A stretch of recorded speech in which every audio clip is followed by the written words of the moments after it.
Wist je dat een groot aantal mensen die slachtoffers zijn geweest van narcistisch misbruik later in een toxische relatie belanden? Niet omdat ze zwak zijn, maar omdat de rode vlaggen zo subtiel beginnen dat je ze pas ziet wanneer het te laat is. In deze aflevering van onze maandelijke videocast leer je welke signalen je nooit meer mag negeren. De vroege waarschuwingssignalen van narcistisch misbruik, zodat jij jezelf kunt beschermen en niet nog een keer in dezelfde val trapt. Mijn naam is Herman Liesemeijer, oprichter van narcistmasker.nl, van het YouTube kanaal en auteur van het boek Uit de draaikolk van narcistisch misbruik. Zoals altijd schuift ook Tanja van Rij weer aan, holistisch coach en ervaringsdeskundige. Tanja, fijn dat je er bent. Zou je jezelf ook even willen voorstellen aan de luisteraars die je nog niet kennen? Dank je Herman. Mijn naam, zoals je al zei, is Tanja van Rij. En ik ben holistisch coach, met een specialisatie in narcistisch misbruik. Ik spreek vandaag vanuit mijn eigen ervaring en kennis, omdat ik zowel in mijn jeugd als in mijn relaties met narcistisch misbruik te maken heb gehad. Ik weet hoe belangrijk het is om rode vlaggen vroeg te herkennen en wil deze kennis graag delen om anderen te helpen. Vooral in mijn relatie met mijn moeder dacht ik tot 6 jaar geleden dat alles aan mij lag. Ik had zelfs tegen mijn huidige man gezegd voordat we een echte relatie hadden: met mij valt echt geen relatie te hebben. Hou daar rekening mee. Gelukkig zijn we nu 27 plus jaar verder en viel dat reuze mee. Tijdens mijn opleiding tot effortless coach, waar we zowel leerden coachen als tegelijkertijd gecoacht werden, herkende een medestudent narcisme bij mijn moeder. Ik wilde dat aanvankelijk niet geloven, omdat ik nooit in mijn ogen mishandeld was. Deze medestudent bracht mij wat artikelen onder ogen, waar de schellen mij van de ogen afvielen. Ik herkende letterlijk alles. Alhoewel ik al ver was in mijn helingsproces, begon de echte heling toen pas. Had ik maar eerder die kennis gehad die ik nu had, dan had ik niet gewacht totdat ik in de 50 was om de patronen te doorzien en had ik mezelf en ook later mijn kinderen tegen haar toxische invloed en de gevolgen daarvan kunnen beschermen. Nou, zoals altijd beantwoorden we ook in deze aflevering weer een vraag van een luisteraar. Heb je zelf een vraag? Laat hem achter in de reacties hieronder. Misschien behandelen we die in de volgende aflevering. Deze maand komt de vraag van Henry en die gaat over een heftig onderwerp, femicide. Vaak zie je bij femicide een voortraject dat lijkt op narcisme, intieme terreur. Dan denk ik, als je dat op tijd herkent, kun je veel femicide voorkomen. Nou, ik ben het daar helemaal mee eens. Want, vaak als ik die verhalen hoor, dan herken ik daar inderdaad narcistisch misbruik in. Als je hoort hoe slachtoffers geïsoleerd raken van vrienden en familie. Ja, heel veel overeenkomsten met narcistisch misbruik. Tanja, hoe kijk jij hiernaar? Wellicht weet niet iedereen wat femicide is. Femicide is het opzettelijk doden van een vrouw omdat ze een vrouw is. Het gaat vaak om ex-partners die hun vrouw vermoorden uit controleverlies, jaloezie of wraak. En het gebeurt meestal na een langere periode van psychisch, fysiek en of seksueel misbruik. Oftewel intieme terreur. Intieme terreur is eigenlijk een manifestatie van pathologisch narcisme. Een persoon die connectie heeft met zijn ziel, met zijn onvoorwaardelijke liefde, zou dit nooit doen. Echte liefde en zucht naar macht en controle kunnen nooit naast elkaar bestaan. Dus ja, ik geloof absoluut dat veel femicide voorkomen kan worden als we eerder de narcistische patronen herkennen die er spelen. Ja, dat begint dus vaak bij kleine signalen, subtiele rode vlaggen die makkelijk worden gemist. Juist de vroege tekenen herkennen, dat kan het verschil maken. Eigenlijk zou iedereen ze moeten kennen. Wat vind jij, Tanja? Ja, absoluut. Het is belangrijk om te benoemen dat niet alleen mannen, maar ook vrouwen en alles wat ernaast bestaat narcistisch kunnen zijn. Ik heb dit zelf ervaren, aangezien ik een narcistische moeder heb. Mijn moeder kon het weken, soms zelfs maanden volhouden om zich te gedragen als een normale moeder, of in elk geval iemand die daarvoor door moest gaan. Want zelfs dan was er sprake van emotionele en andere vormen van verwaarlozing. Als er iets vervelends in mijn moeders leven gebeurde of als ik iets fout had gedaan in haar ogen, dan begon wat ik noemde de ijskastbehandeling. Haar toon werd koud, haar houding werd koud, gecombineerd met een stiltebehandeling. Vaak had ik geen idee wat er aan de hand was, want dat moest ik dan maar telepathisch weten. Die constante verwarring en onzekerheid heeft diepe sporen nagelaten. Narcisten en hun slachtoffers zijn ook maar gewoon mensen. Dat betekent dat elke relatie toxisch kan zijn. Ouders, familieleden, kinderen, vrienden, collega's, managers, romantische relaties. Ieder mens kan hier slachtoffer van worden. Dus laten we dit gesprek voeren voor iedereen die hiermee te maken kan krijgen. Ja, inderdaad. Zoals je al zei, narcisme komt niet alleen bij mannen voor en iedereen kan ermee te maken krijgen. Toch wordt in discussies, met name over femicide, vaak gedaan alsof dit uitsluitend een mannenprobleem is. Maar niet elke man is gewelddadig, laat staan dat er zijn ex iets aan zou doen. De diepere oorzaak die blijft daarbij toch vaak onderbelicht. Het woord narcisme, dat valt eigenlijk nooit in die discussies. Maar zelf had ik, net als jij, een narcistische moeder en later ook meerdere toxische vriendinnen. Een van hen vertoonde zelfs hele duidelijke kenmerken van een narcistische persoonlijkheidsstoornis. Het was een Spaanse vrouw die ik via een dating app leerde kennen. Ik werd stapelverliefd op haar en boekte al snel een reis naar Bilbao, waar ze woonde. Tenminste daar in de buurt. Al snel merkte ik iets geks. Als ik iets fout deed, dan viel ze ineens helemaal stil, letterlijk, geen woord meer. Een voorbeeld daarvan, we gingen eens uit eten. En zij kon haar eten niet op. En dus ik vond het ook zonde om dat weg te gooien. Dus dat heb ik toen allemaal opgegeten. Nou, ik zat stampvol, ik had buikpijn. Maar we waren amper buiten of ze wilde bij een ijssalon ijs gaan eten, terwijl ze net nog vol zat. Nou, ik had dus pijn in mijn buik en ik zei dat ik nu geen ijs wilde eten. Nou, helemaal fout. Hij kreeg geen zin niet, dus geen woord meer de rest van de avond. En dat is de welbekende stiltebehandeling. Tanja, zou jij dit een eerste rode vlag willen noemen?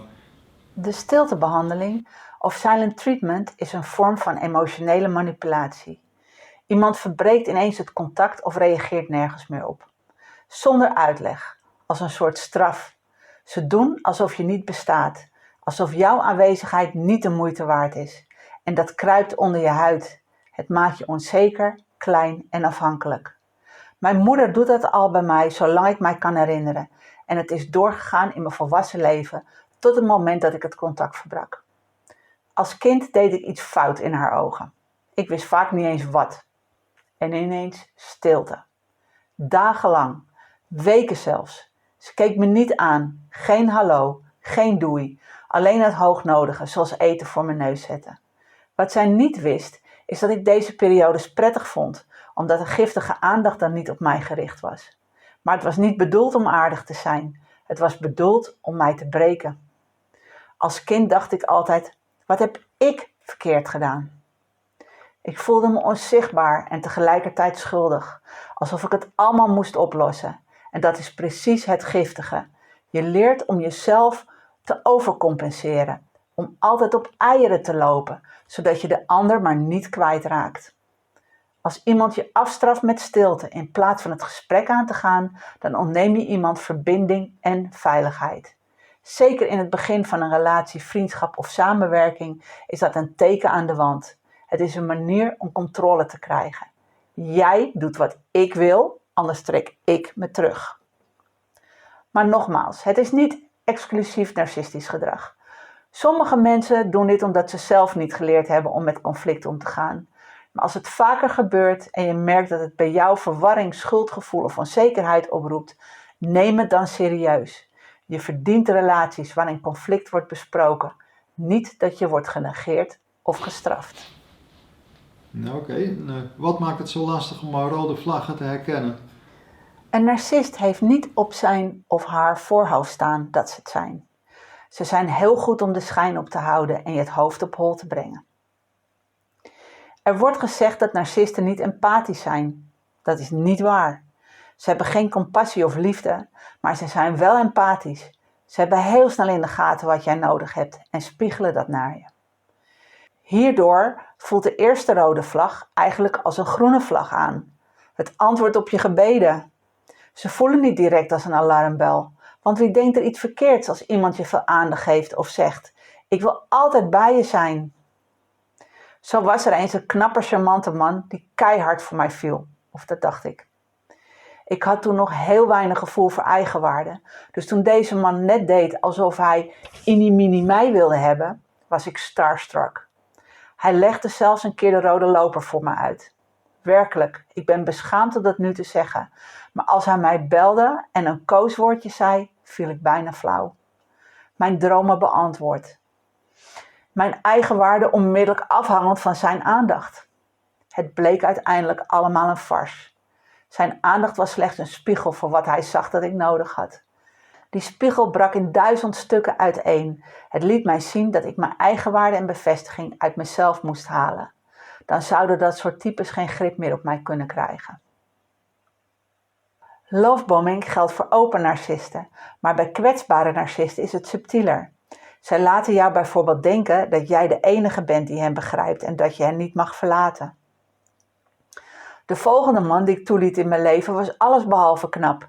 Je zou hem zelfs lelijk kunnen noemen, kalend en een buikje. Ik dacht, nu heb ik de jackpot. Iemand die mij niet overdreven veel aandacht heeft, maar mij wel nodig heeft.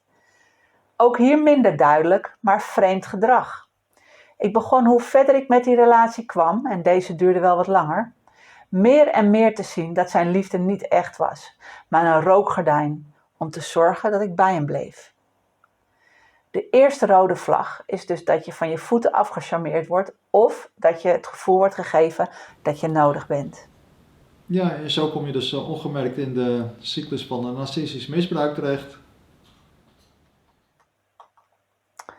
We hebben het hier inderdaad over de narcistische misbruikscyclus. Deze doorloopt elke narcist. Het is het bekende warm-koud gedrag wat je compleet in verwarring brengt.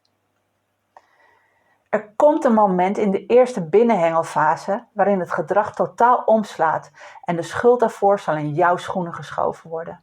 Je krijgt het gevoel gestraft te worden voor iets dat jij fout gedaan hebt. En dat brengt je in totale verwarring. Als je het weer goed doet, dan krijg je weer het prettige gedrag te zien als beloning.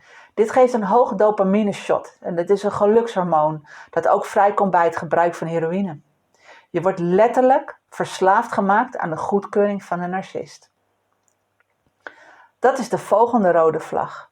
Grote temperatuurverschillen in gedrag naar jou toe, waarbij jij het gevoel krijgt dat jij de oorzaak bent van zijn of haar grillen. En weet je, dat soort misbruik herkennen we veel te laat, vooral omdat het zo subtiel begint. De misbruikscyclus begint vaak met idealisatie. Bij open narcisten gaat het met veel charme. Bij kwetsbare narcisten is het juist ingetogen. Maar altijd met een doel. En dat doel is controle krijgen. En als je eenmaal in de devaluatiefase komt, word je afgebroken, gemanipuleerd en vaak geïsoleerd van je omgeving. Kun je een voorbeeld geven van die isolatie? Zeker. In een van mijn relaties begon het met opmerkingen als: ik voel me niet op mijn gemak bij jouw vriendinnen.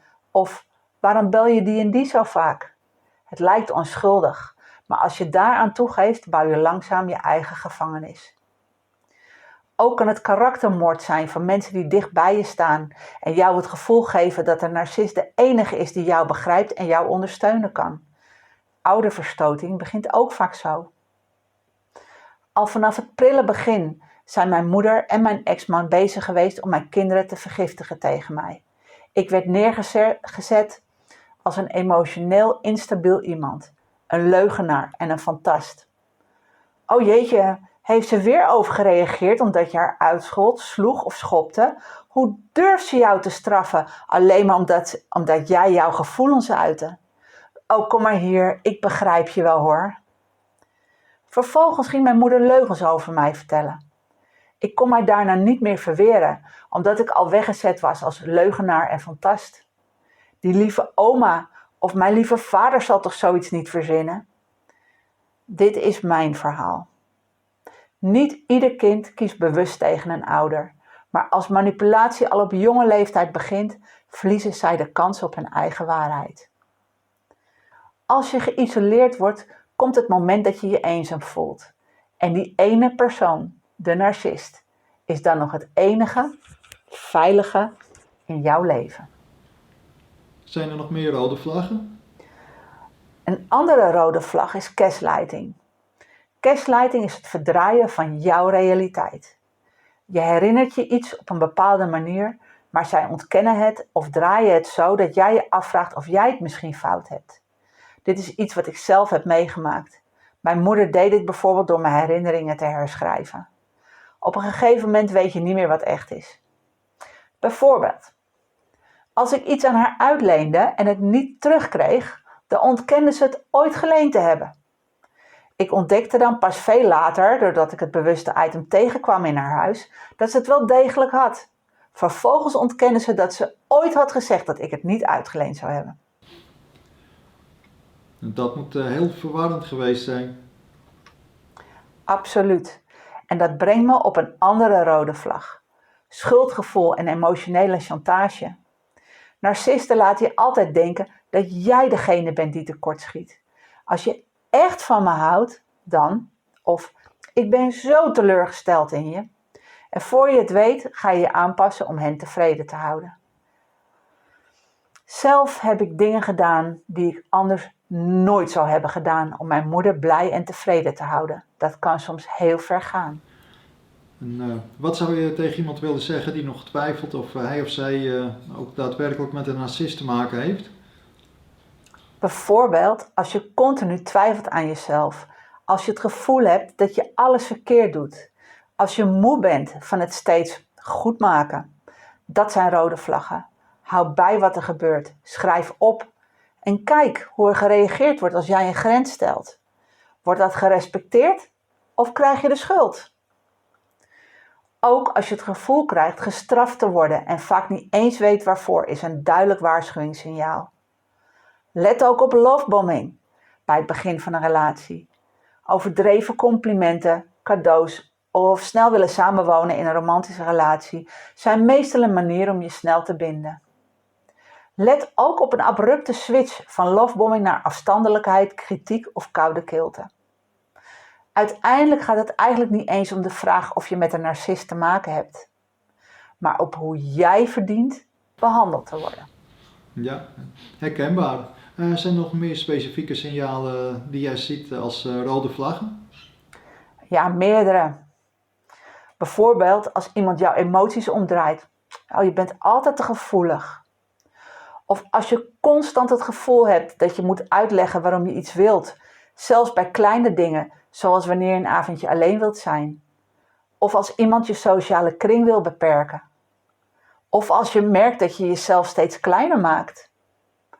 Of als je bang wordt voor de reactie van je partner. Als je een eigen mening hebt of iets voor jezelf doet. Dat is geen liefde, dat is terreur. Intieme terreur. Ja, dat is inderdaad wat we ook veel in de factsheets over de femicide en partnergeweld terugzien. Kleine signalen die, als we ze zouden herkennen en serieus nemen, zoveel leed kunnen voorkomen. En daarom doen we dit. Want kennis is de eerste stap, maar dan komt het moeilijkste. Actie durven nemen, hulp zoeken, jezelf op één zetten. En dat is eng, zeker als je beschadigd bent. Maar het is mogelijk. Ja, mooi gezegd. We moeten dus niet wachten tot het escaleert. Herken het patroon, neem de signalen serieus en zoek hulp. Ja, want als je vroeg in de cyclus uitstapt, kun je jezelf zoveel schade besparen. Psychisch, emotioneel, fysiek en misschien zelfs je leven redden. Ja, geloof me, deze signalen op tijd herkennen kunnen je niet alleen emotioneel, maar ook financieel veel ellende besparen. Die Spaanse vrouw, waar ik het eerder over had, die heeft een hoop geld gekost. Maar, ja, dat verhaal dat bewaar ik voor een andere podcast of een blog, misschien zelfs een volgend boek. Heb jij ook een vraag die je beantwoord wilt zien in deze podcast? Laat hem achter in de reacties onder deze video. En wie weet staat jouw vraag centraal in de volgende aflevering. En wil je niks missen? Abonneer dan op dit kanaal. Narcist Ontmaskerd TV. Klik ook op het belletje, zodat je een melding krijgt bij een nieuwe aflevering. Kijk ook op www.narcistmasked.nl voor verdiepende artikelen. En voor ons herstelprogramma Herkenning, Heling en Vrijheid. Een krachtige cursus die Tanja speciaal voor onze community heeft ontwikkeld. Tanja, ik geef jou graag het laatste woord. Wil jij onze luisteraars nog iets meegeven? Ja, dat wil ik wel. Jij bent zoveel meer waard dan de goedkeuring van een narcist. Of eigenlijk van de bevestiging van wie dan ook. Geloof in jezelf. Leer je eigen kracht en waarde kennen en wat voor partner jij verdient. En weet, je kunt hieruit komen. Echt waar. Stap voor stap. Dankjewel Tanja, een hele mooie en hoopvolle afsluiting. Bedankt voor het kijken of luisteren en tot de volgende keer. Tot de volgende keer.